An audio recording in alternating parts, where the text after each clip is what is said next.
A new anti-gay law is on the table in Uganda, and a practice of what's called corrective rape against lesbians is sweeping across South Africa, both making the continent an emerging hotbed for anti-homosexual action and debate. We bring you perspectives from the Rachel Maddow Show, the Young Turks, Sky News, and ABC News. First, the proposed law in Uganda threatens years of jail time for being gay or not reporting someone who is. The crime of aggravated homosexuality carries an even heftier penalty: execution. Rachel Maddow sarcastically brings us the response of Dr. Scott Lively, an American anti-gay activist who responded when her show asked him for comment on the legislation.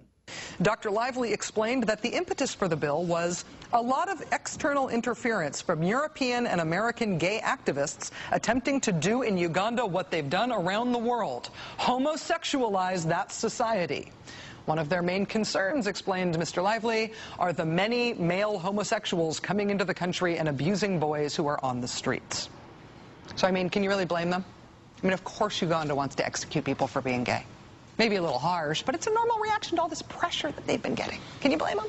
The Young Turks say there's a surprisingly direct connection between the proposed Ugandan law and American lawmakers.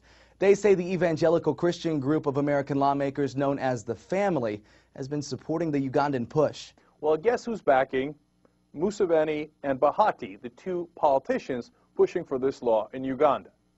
You guessed it, the Family. Bahati is the main organizer for the Family in Uganda. He leads their prayer breakfast, and he is the guy that they have been pushing. And in fact, they think Museveni is great, the president, and the Family's been backing him as well, saying he's a model for Africa. And now we shift from Ugandan law to South African lawlessness. A practice known as corrective rape has come on the scene in an outburst of violence against lesbians. Supporters of the act interviewed by Sky News say it's supposed to teach the lesbians a lesson and make them real women. Do you think it's okay for a woman to be raped if she's a lesbian, to teach her a lesson? Is that what you're saying? Yes. I mean, at some point, they need to be taught a lesson.